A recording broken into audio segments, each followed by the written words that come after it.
एक बड़ी खबर आपको बता दें, इस वक्त ईरान और अमेरिका इजराइल के बीच जिस तरीके से जंग छिड़ी है, इस पर एक बड़ी खबर आपको बता रहे हैं। ईरान में नए सुप्रीम लीडर के नाम पर सहमति बन गई है। विशेषज्ञ की सभा में नए नाम पर सहमति बनी। आपको बता दें, जल्द ही अब ईरान के नए सुप्रीम लीडर के नाम का ऐलान हो जाएगा। लेकिन इस बीच इजराइल ने उत्तराधिकारी को जानलेवा धमकी भी दे दी है। इजराइल ने कह दिया है कि आखिर ईरान में फिर चाहे कोई भी सुप्रीम लीडर हो, इजराइल उसके खिलाफ ही कार्रवाई करेगा। आपको बड़ी खबर आपको बता रहे हैं। आपको बता दें, ईरान में supreme leader Ayatollah Ali Khamenei की हत्या के बाद अब ईरान का अगला सर्वोच्च नेता कौन होगा, इसके नाम पर अब भी संशय बना था। लेकिन अब इस बीच एक बड़ी खबर इसको लेकर आ रही है कि अब ईरान के अगले सुप्रीम लीडर का चुनाव करने वाली धार्मिक संस्था बहुमत की सहमति पर पहुंच गई है। ये जानकारी एक्सपर्ट्स की सभा के सदस्य अयातुल्लाह मोहम्मद महदी मीर बाघेरी ने दी है। आपको बता दें, ईरान की एक समाचार एजेंसी ने उनके हवाले से कहा है कि इस प्रक्रिया के संबंध में अब भी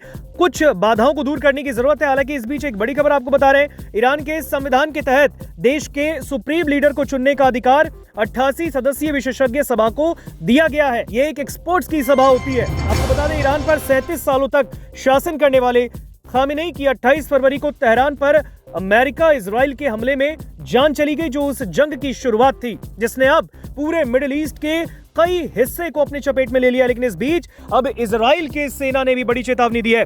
इजरायली सेना ने चेतावनी दी है और कहा है कि वो विशेषज्ञों की सभा में मौजूद हर उस इंसान के खिलाफ कार्रवाई करेगी जो खामेनेई के उत्तराधिकारी को नियुक्त करने की कोशिश करेगा। हालांकि बता दें, उत्तराधिकारी चयन बैठक में हिस्सा लेने का इरादा रखने वाले सभी लोगों को इजराइल ने कहा कि हम चेतावनी देते हैं कि हम आपको भी निशाना बनाने में कतई संकोच नहीं करेंगे। ये एक चेतावनी है।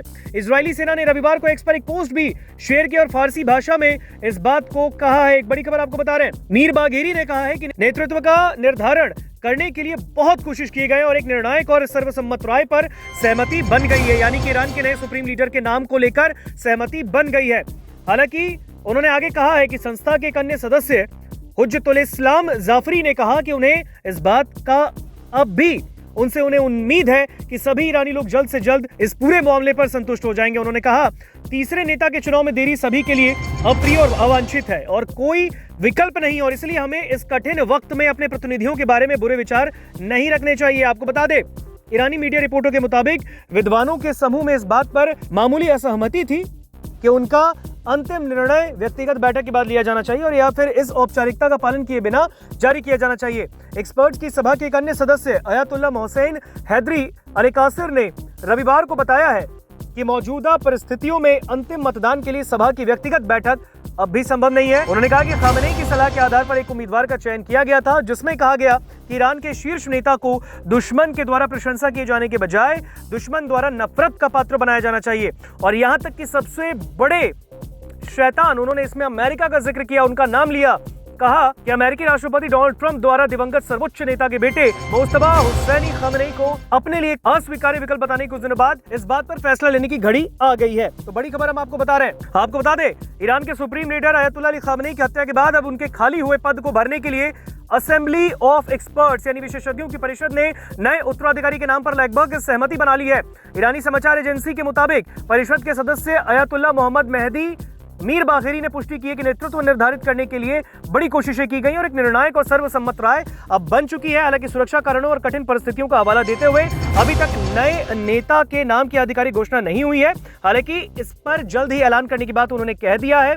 परिषद के एक अन्य सदस्य का कहना है कि तीसरे सुप्रीम लीडर के चयन पे देरी सभा के लिए अनपेक्षित है, लेकिन जल्द ही इसके रिजल्ट सामने आएंगे। आपको बता दें, 88 सदस्यीय यह परिषद ही ईरान के सुप्रीम लीडर को चुनने के लिए संवैधानिक रूप से अधिकृत की गई और उन्हें ही ईरान के फिर से अगले सुप्रीम लीडर को चुनना है। और ऐसे में उन्होंने कह दिया है कि इस पूरे मामले को लेकर विशेषज्ञों के परिषद की बैठक बुलाई गई है, यानी असेंबली ऑफ एक्सपर्ट्स की बैठक बुलाई गई है और इस बैठक में लगभग अब सहमति ईरान के नए सुप्रीम लीडर के नाम को लेकर बन गई है और जल्द ही उनके नाम का ऐलान करने की भी बात कह दी गई है। और ऐसे में जो नाम हमने आपको बताया है, इस पूरे मामले को लेकर परिषद के सदस्य अयातुल्लाह मोहम्मद महदी मीर बाघेरी ने पुष्टि की है कि नेतृत्व निर्धारित करने के लिए बड़ी कोशिशें हुई हैं और एक निर्णायक और सर्वसम्मत राय इस पूरे मामले पर बन चुकी है और जल्द ही ईरान के नए सुप्रीम लीडर के नाम का ऐलान हो जाएगा। हालांकि इस पूरे मामले को लेकर इजराइल ने एक बार फिर से उनको चेतावनी दी और कहा कि नए सुप्रीम लीडर के खिलाफ और इस परिषद के सभी सदस्यों के खिलाफ इजराइल कार्रवाई करेगा।